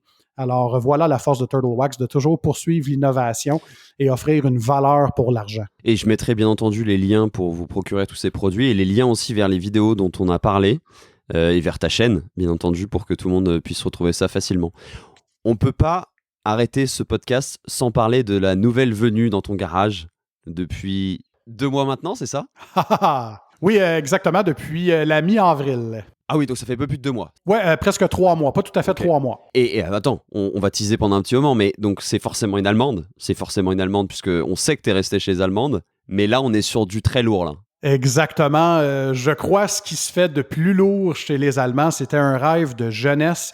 C'était une voiture mythique que j'avais sur des posters sur les murs de ma chambre en tant que jeune enfant et adolescent. On parle ici d'une Porsche 911 Turbo S 2021, la nouvelle génération qu'on appelle la génération 992.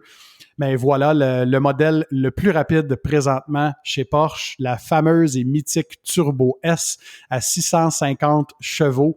Un moteur 3.745 litres ou 3.8 litres comme disent chez Porsche, un V6 biturbo, une performance absolument ahurissante que nous avons d'ailleurs mesurée en 2,3 secondes le 0-100. Donc, on sait que les chiffres, chez Porsche, les chiffres annoncés sont toujours ultra conservateurs. Donc, eux parlaient d'un 0-100 km/h en 2,7 secondes. Mais voilà que nous l'avons mesuré en 2,3 secondes. Et j'ai même vu des articles de Motor Trend et de grosses revues de voitures aux États-Unis qui ont réussi un 0-100 km/h environ 2,1 secondes. 2,1 sur une piste bien préparée. Et on parle ici d'un quart de mille mesuré en 10,1 secondes à 138 000 à l'heure et un top speed ou une vitesse maximale d'environ 333 km/h ou 205 000 à l'heure. Donc, une super voiture, mais qui a des chiffres de hypercar. Donc, réellement, une des voitures de production les plus rapides au monde en ce moment. C'est un rêve de jeunesse devenu réalité. J'ai fait d'ailleurs le dévoilement de la voiture lorsque j'en ai pris livraison. J'avais des caméramans avec moi afin de filmer ce moment pour mes auditeurs. Donc, ils ont vécu ce moment très émotionnel. J'ai versé des larmes. Je ne m'attendais pas à avoir cette réaction qui m'a réellement pris par surprise. Et j'avais gardé donc le dévoilement du véhicule pour cette journée spéciale. Même s'ils avaient reçu la voiture quelques mois auparavant, ils l'avaient gardée en storage. Je n'étais pas allé au concessionnaire la voir, donc je voulais garder réellement cette surprise. Et lorsqu'ils ont fait le retrait de cette couverture qu'il y avait par-dessus le véhicule, vous voyez l'effet immédiat, authentique de ma réaction. Et Yann, c'était tout un moment. Ma première super voiture ou supercar, comme on dit en anglais. Et j'avais tout choisi donc pour la personnaliser à mon goût. Ma conjointe également, qui n'est pas réellement une passionnée de voiture, c'était la première fois que je la voyais réagir et me dire « Wow, quelle belle voiture! » Donc, elle était là pour le dévoilement avec moi. Mon frère également, Andréas, qui a pu partager ce moment avec moi. Donc, deux des personnes les plus importantes dans ma vie étaient présentes avec moi et également tous mes auditeurs avec lesquels j'ai pu partager ce moment. Et de grande folie, disons-le.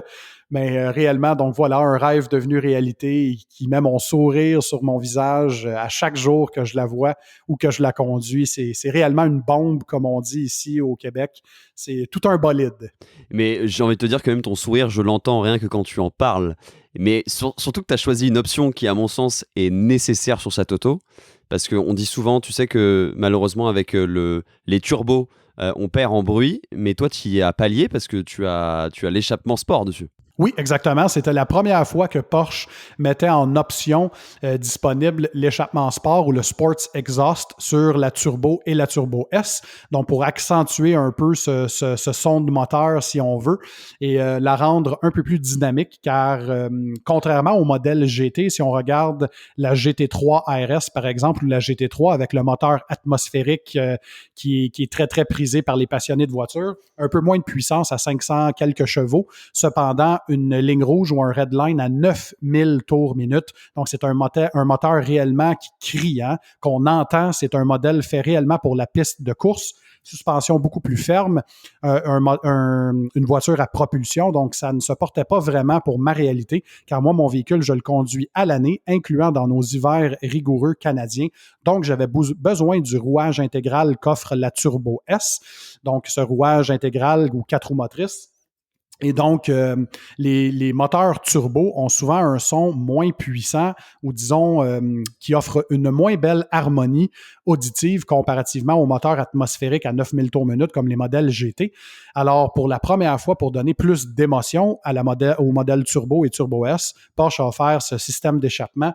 Et bien qu'il ne crie toujours pas aussi fort qu'une GT3 RS, c'est pour moi l'équilibre parfait entre un véhicule qu'on peut conduire à tous les jours sur la route, car c'est quand même considéré un confort de niveau grand touring, hein, des sièges très confortables, une suspension bien calibrée, et on peut quand même la conduire sur une piste de course et, comme on dit en québécois, clencher tout le monde, donc aller beaucoup plus rapidement que la plupart des véhicules sur la route. Donc, c'est un véhicule qui a un peu une double personnalité, donc parfait pour la conduite conduite de tous les jours, mais également qu'on peut apporter sur la piste de course et avoir du plaisir.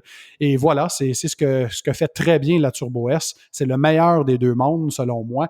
Et encore une fois, une des voitures sport de performance qui a les chiffres les plus éblouissants. C'est réellement lorsqu'on fait un départ canon, un départ lancé, je ne sais pas comment on dit ça en français, mais un launch control, le départ assisté. C'est un départ arrêté en français. Voilà un départ arrêté. Donc, on active le mode Sport Plus. L'aileron arrière escamotable monte et la bavette avant se déploie. Le véhicule se met en mode aérodynamique, si on veut ainsi. Le régime moteur monte à plus de 5000 tours minute et lorsqu'on lâche la pédale de frein, eh bien voilà, c'est un départ arrêté. Donc, en canon, on part en explosion pour réaliser ce chrono 0-100 km/h en 2,1 secondes. Et j'ai d'ailleurs fait une vidéo pour partager mes premières impressions de conduite avec mes auditeurs. Et j'ai partagé mon premier launch control ou premier départ arrêté afin que mes auditeurs puissent voir ma réaction. Et réellement, c'était à couper le souffle, Yann. J'avais vu toutes les vidéos auparavant, avant d'avoir ma Turbo S, des journalistes automobiles qui en avaient fait l'essai. Et je voyais toujours cette réaction un peu d'impression, d'attaque cardiaque ou de coupe de souffle. Et je me demandais si c'était un peu exagéré comme réaction. Eh bien non, je peux confirmer que c'est réellement l'impression qu'on a lorsqu'on la conduit, qu'on fait un départ arrêté avec une 911 Turbo S, nouvelle génération. Notre torse, il vient écraser, on ressent la pression sanguine monter à la tête, on a un peu le couple soufflé et la vitesse, elle vient à très, très grand débit. On se retrouve rapidement dans des vitesses, disons-le, illégales. Et il faut faire très attention car c'est un véhicule qui est un peu... un weapon, comme on dit en anglais, donc une arme. Si on ne sait pas bien s'en servir ou si on n'est pas très patient, quelqu'un pourrait se tuer avec ce véhicule-là. Donc, c'est beaucoup trop de performance ou de puissance pour usage conventionnel. J'ai peine à réaliser que les constructeurs automobiles sont rendus là maintenant, sont capables de produire des véhicules d'une telle puissance. C'est incroyable. On parle maintenant d'une voiture qui a un moteur à combustion qui est plus rapide qu'une Tesla Model S P100D et qui est plus rapide que la Taycan Turbo S que j'avais également conduite chez Porsche. Donc, imaginez-vous. Donc, je crois présentement qu'il y a seulement 2 modèles plus rapides sur le 0-100 qui viennent tout juste d'être lancés. Donc, la Rivac ou la Nivac, quelque chose comme ça, un modèle croate à 15 exemplaires de plus de 2 millions de livres britanniques en valeur, un modèle électrique à plus de 1000 ou 2000 chevaux vapeur qui fait un 0-100 en sous les 2 secondes. Et même chose pour la nouvelle Tesla modèle Plaid à plus de 1000 chevaux qui est supposé faire un 0-100 en 1,9 secondes. Imaginez-vous, là, on est rendu avec des voitures sous la barre des 2 secondes. Le cerveau explose. Tu sais que vraiment, quand tu me racontes ça, et même quand j'ai vu la vidéo effectivement où tu fais le test drive, j'ai eu l'impression de revivre les sensations que je vis moi en moto, si tu veux, parce que je pensais pas qu'un jour, on pourrait vivre avec des voitures, entre guillemets, de monsieur tout le monde, même si effectivement, tout le monde n'a pas une Porsche Turbo S. Ce genre de sensation, en fait, c'est juste dingue, parce que c'est un objet beaucoup plus lourd. Oui, forcément. Exactement. Et en fait, cette sensation que tu décris, donc d'avoir le cœur qui s'enfonce dans ta poitrine, etc., c'est le genre de truc que tu vis plus facilement avec une moto parce que tu peux prendre des vitesses beaucoup plus folles vu que c'est un objet qui est beaucoup plus léger. Mais ce que je trouve vraiment marrant dans ce que tu racontes, le contraste, c'est qu'en fait, toi, tu la daily use. Vraiment, cette voiture, c'est ta voiture de tous les jours. Et c'est pas du tout ce qu'on appelle, par chez vous d'ailleurs, une garage queen. C'est pas du tout le but en fait.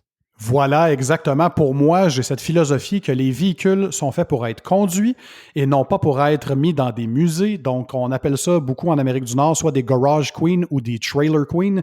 Donc, des voitures qui ne sont pas vraiment conduites par les propriétaires, qui sont gardées soit dans des musées ou dans des garages ou qui sont simplement promenées sur un camion d'une exposition à l'autre sans réellement accumuler le millage, les kilomètres de plaisir. Donc, pour moi, un véhicule, c'est fait pour être conduit, c'est fait pour être apprécié. Cette ingénierie qu'il y a derrière par ces ingénieurs absolument incroyables en Allemagne qui ont produit ce véhicule et tout cet héritage de course automobile qu'on a chez Porsche ou chez BMW, chez Audi, chez Mercedes. eh bien, on veut le ressentir. Et pour moi, donc, voilà, le véhicule est fait pour être conduit à tous les jours. Tous mes véhicules ont toujours servi comme un daily driver, comme on dit, donc un véhicule de tous les jours, pour faire les courses, pour faire les emplettes, aller chez les amis, voir la visite, ou parfois aller sur la piste de course et exploiter un peu plus les performances. Mais voilà, je m'en sers autant été comme hiver. Et lorsqu'on prend soin de son véhicule, qui est un peu l'objectif de ma chaîne, c'est de montrer aux gens comment prendre soin de l'esthétique de leur voiture, eh bien, il est impossible de même dire ou de constater que mon véhicule a traversé les hivers rigoureux québécois, car il a toujours l'air flambant neuf. Il a toujours l'air encore mieux qu'il était lorsque la journée que je l'ai ramassé chez le concessionnaire. Et petite anecdote d'ailleurs, Yann, j'ai une particularité que j'essaie également d'enseigner à mes auditeurs. Lorsque je prends possession d'un véhicule, je donne des instructions très claires aux concessionnaires que je leur répète constamment par plusieurs courriels ou plusieurs appels téléphoniques. Ils ont beaucoup de stress à négocier avec moi à cause de ça. Je leur demande de ne rien faire sur ma voiture autre que la laver avec un savon ou un shampoing à pH neutre, mais pas de cire, pas de salon à peinture sur la carrosserie, aucun dressing à l'intérieur, pas de produits sur les cuirs, pas de lustrant à pneus, absolument rien. Je veux l'apporter chez moi et m'en occuper moi-même sur une carrosserie vierge et passer moi-même plusieurs heures, dizaines ou douzaines d'heures à faire l'esthétique de ma voiture et de travailler donc sur un canevas vierge qui n'a pas été contaminé par les piètres pratiques des concessionnaires automobiles, car au fil des années, soyons honnêtes, et souvent, ils vont faire une préparation très pauvre en utilisant des produits de très faible qualité pour maximiser la rentabilité. Et donc, vous vous retrouvez avec un travail mal fait. Ils vont utiliser souvent la même eau savonneuse pour les 50 véhicules ou les douzaines de véhicules qu'ils ont fait durant la journée et ne pas utiliser les techniques sécuritaires de lavage et de séchage. Donc, vous vous retrouvez avec des rayures et des tourbillons sur une carrosserie neuve que lorsqu'on inspecte à la loupe, on voit tous ces défauts. On appelle ça des love marks ou des dealer installed swirls. Parce que les concessionnaires, souvent, n'ont pas des préparateurs en esthétique de voitures chevronnés, et ça paraît. Et donc, j'ai une vidéo d'ailleurs qui explique aux gens pourquoi il est important de faire le detailing d'une voiture neuve dès qu'on en prend possession. Souvent, les gens pensent à tort qu'une voiture neuve, c'est là qu'elle est à son mieux. Eh bien, faux. Il faut jamais oublier qu'une voiture, lorsqu'elle a été fabriquée premièrement chez le constructeur automobile, eh bien souvent, il y a des petits défauts qu'ils doivent corriger rapidement avec une polisseuse rotative qui va laisser des hologrammes dans la peinture.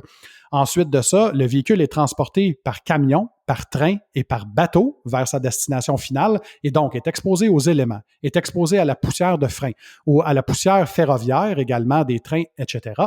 Par la suite, est exposé encore plus aux éléments car ils sont souvent laissés ces véhicules au port de bateaux où ils sont accostés, dans des stationnements ou les quais pendant plusieurs semaines, voire plusieurs mois parfois.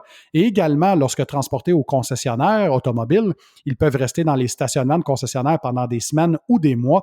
Donc, imaginez-vous toute cette exposition aux polluants atmosphériques, à la poussière, aux éléments de la nature s'ils ont traversé les saisons, aux rayons UV. Ensuite, ils sont très, très mal préparés par les gens d'esthétique chez les concessionnaires automobiles. Alors voilà, lorsque vous en prenez possession, votre véhicule n'est pas neuf tant et aussi longtemps que vous n'en avez pas fait la préparation esthétique, soit vous-même ou par un préparateur ou un detailer professionnel qui, lui, est spécialisé dans cette préparation et va réellement vous l'apporter mieux que neuf. Et j'ai plusieurs vidéos d'ailleurs sur ma chaîne de préparation de véhicules neufs et on peut voir la différence même le avant et le après. Il est nuit et jour le contraste si on veut. Et voilà, lorsqu'on termine les travaux, eh bien là, un véhicule est mieux que neuf et on peut considérer qu'on démarre ensuite cette belle aventure avec sa voiture. Et si on continue à en prendre soin, eh bien, elle va avoir l'air neuve pendant plusieurs années. Je trouve ça génial parce que tu vois, là, tu as donné plein de conseils au fil de cet épisode pour nos auditeurs, pour moi-même aussi, ceci dit, pour prendre soin de son véhicule, parce que c'est effectivement un peu contre-intuitif ce que tu dis, mais maintenant que tu me le dis, ça me paraît totalement logique en fait. Mais effectivement, on peut avoir ce réflexe normal de se dire, elle est neuve, elle est nickel. En tout cas, quoi qu'il en soit, je souhaite à tous mes auditeurs et moi-même inclus d'avoir le même parcours automobile que le tien parce qu'il est absolument fabuleux. Arriver à la Turbo S à 40 ans, franchement, respect de chez respect. Merci, Yann. Et c'est d'ailleurs un message que je veux passer non seulement à tes auditeurs, mais aux miens également.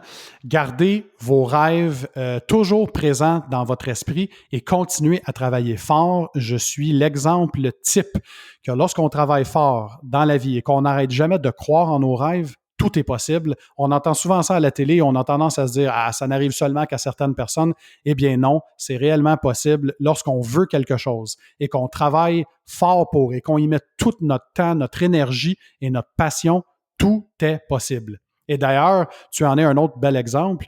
Je trouve que ton podcast est réellement non seulement unique, mais il est authentique. Et ce que j'aime, c'est que tu présentes un peu l'histoire derrière les personnes et un peu essayer de creuser ou de savoir ce qui se passe derrière simplement l'automobile. Donc, ce sont des gens, tes invités, passionnés évidemment du monde, de l'univers de l'automobile, mais ils ont tous des histoires à raconter et je trouve ça absolument original et spécial ce que tu fais et je t'encourage à continuer, Yann, à travailler fort. Tu as réellement un impact dans l'univers francophone pour l'automobile et je te salue pour ça.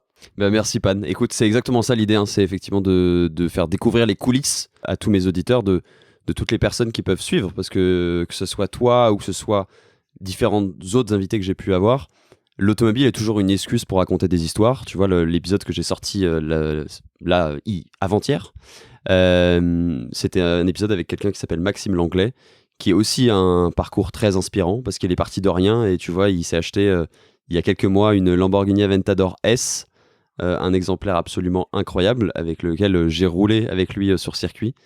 Et ça paraît fou parce qu'il a 30 ans, mais non, en fait, c'est bien vrai, c'est bien un parcours de vie. Il n'y a rien, il n'y a aucune triche, c'est juste énormément de travail. Et l'automobile permet de rêver, tu vois, et d'avoir peut-être des fois un but pour justement aller chercher ces choses-là. Et quoi qu'il en soit, il faut se faire kiffer. C'est peut-être un peu dit de manière triviale, mais il faut aimer ce qu'on fait. Je pense que c'est le plus important. Oui, exactement. Et pour moi, avoir des rêves, souvent certaines personnes vont dire ah, pourquoi rêver à des choses qu'on pourrait jamais se payer? Eh bien, moi, je vois ça d'un autre œil. Moi, je vois les rêves comme une façon de se surpasser et d'atteindre un autre niveau dans sa vie. Donc, si on pense toujours au plus bas niveau, eh bien, on n'accédera jamais à quelque chose de mieux. Alors que si, exemple, quelqu'un pense à un jour peut-être s'acheter une Lamborghini, eh bien, peut-être qu'il n'y aura pas nécessairement une Lamborghini, mais est-ce qu'il va avoir une Mercedes ou est-ce qu'il va avoir une BMW ou peut-être une Porsche? Ou on ne sait jamais. Si on continue toujours à espérer plus, eh bien, je crois que ça va nous pousser à se surpasser. Et également, ces rêves-là nous permettent de vivre notre vie, car, encore une fois, on n'a seulement qu'une seule vie à vivre. Il faut en profiter au maximum. Et en plus, cette année et demie COVID qu'on vit en ce moment avec cette pandémie, eh bien, ça nous rappelle à quel point la vie peut être fragile et peut être courte. Donc, il faut en profiter. Il faut faire en sorte que nos rêves deviennent réalité. Et le chemin que l'on doit prendre pour y arriver, c'est via le travail et la passion en ce qui me concerne. Et d'ailleurs, si tu as constaté, c'est l'un des objectifs de ma chaîne, c'est de partager mes connaissances et ma passion. Donc, si tes auditeurs veulent en apprendre plus sur l'univers de l'esthétique de voiture, soit les trucs, les tutoriels, les astuces, les produits, les équipements, et je montre tout ça. Donc, comment on commence avec les étapes de base jusqu'aux étapes les plus complexes et que les gens soient des débutants ou des professionnels. Il y a des vidéos pour tous sur ma chaîne et je veux un peu donner cette piqûre ou transmettre ma joie et ma passion pour l'esthétique avec tous les gens partout sur la Terre. Et j'espère que tout le monde va découvrir un peu ce plaisir à effectuer ces tâches-là et de voir à quel point c'est un exutoire, c'est un déstressant, c'est quelque chose qui t'amène dans un état d'esprit zen et ça apporte évidemment un côté lucratif pour ceux qui veulent démarrer leur entreprise éventuellement. J'ai plusieurs vidéos aussi sur comment on démarre notre entreprise d'esthétique de voiture. Donc, il y a des avenues pour tous. Et autant les femmes que les hommes, je remarque qu'il y a plusieurs femmes maintenant qui sont très, très passionnées également par l'esthétique de voiture. Et je salue donc tout le monde qui veut partager un peu cette passion avec moi. Et je vous invite en grand nombre à venir voir ces vidéos-là. Je suis certain que vous allez y trouver quelque chose qui va vous parler directement.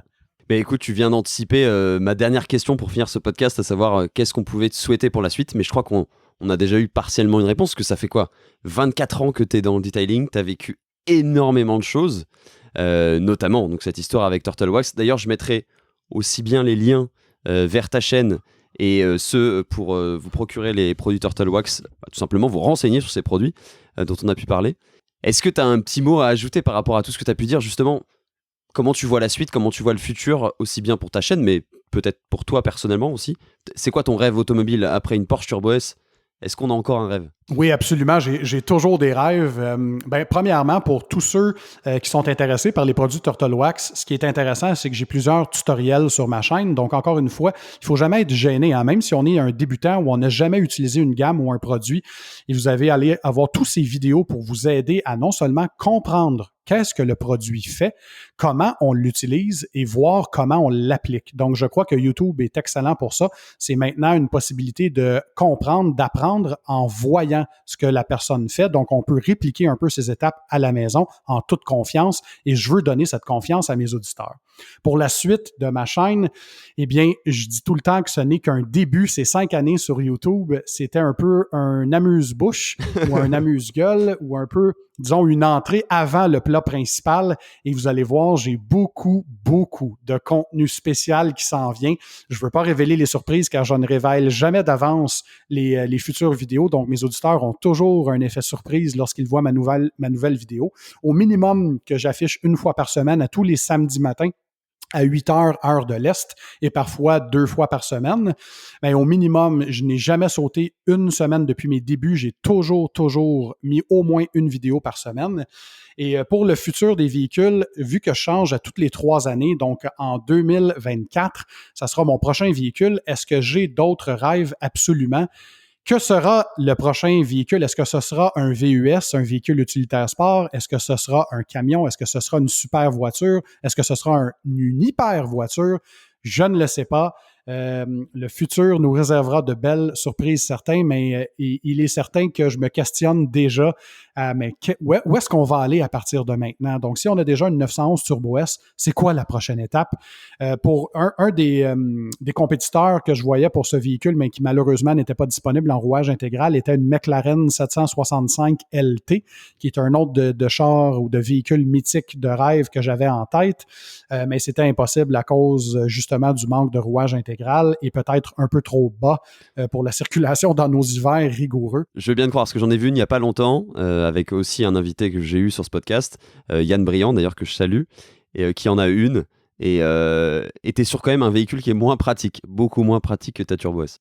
Voilà, exactement. Donc, il y a ce côté pratique que la Turbo S apporte pour la conduite de tous les jours qui est agréable. Également, cette suspension, encore une fois, ma conjointe est avec moi dans le véhicule et adore ce niveau de confort.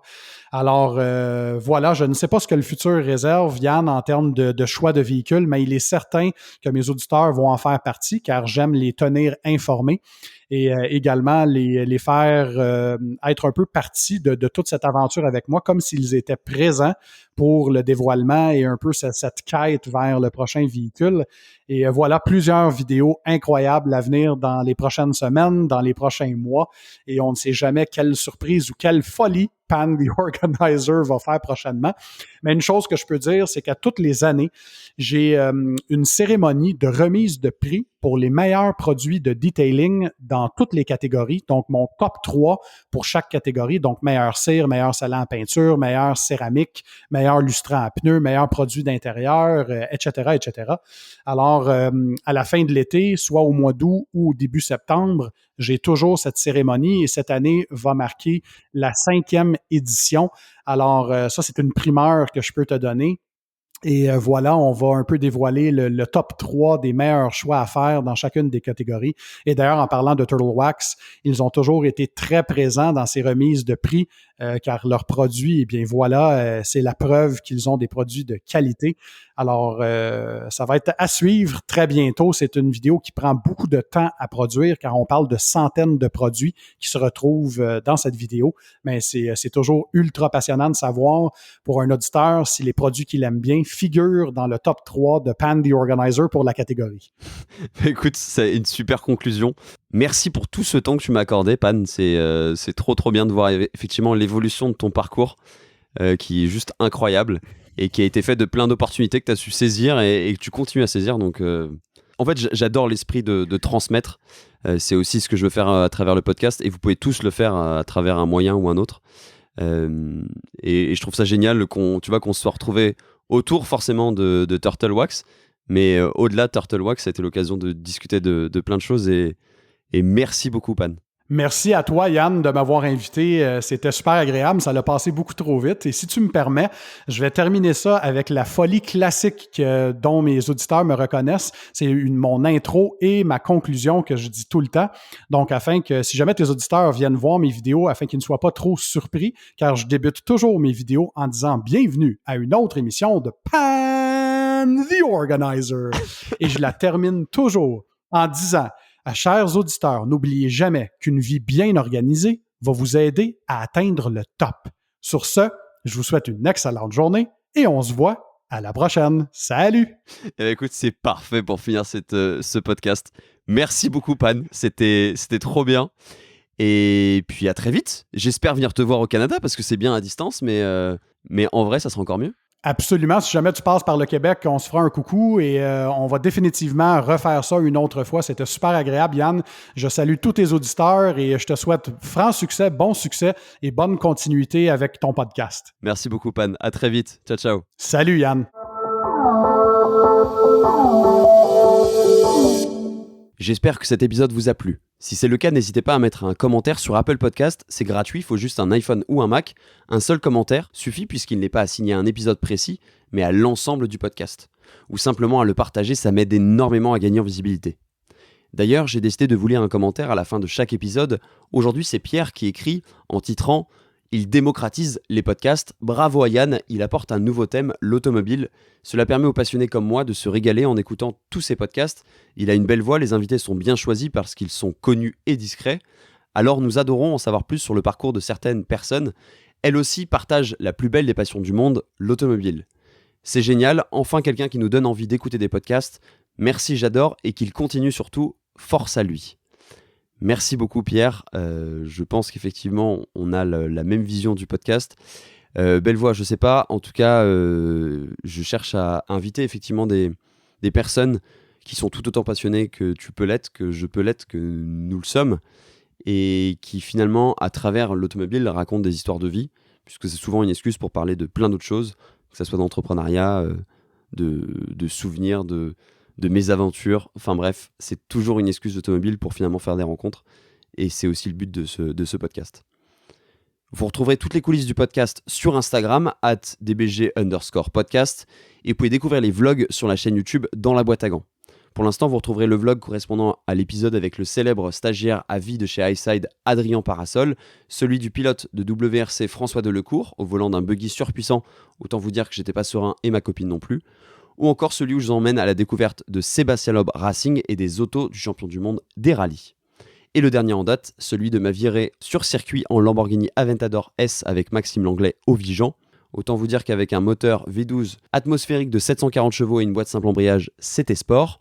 Et pour rester dans la marque de Sant'Agata Autoro, ce dimanche sortira un nouveau vlog en exclusivité, durant lequel je vous emmènerai en visite privée de Lamborghini Paris, guidé par Édouard Schumacher, excusez du peu. Alors foncez vous abonner sur la chaîne YouTube Dans la boîte à gants pour ne rien louper. Pensez aussi à vous abonner sur votre plateforme de podcast préférée et sur YouTube, à activer les notifications pour ne rien rater des prochains épisodes et découvrir tous ceux qui sont déjà sortis et que vous n'avez pas encore eu la chance d'écouter. Il y en a actuellement 55. Sur ce, je vous dis à très vite pour un nouvel épisode.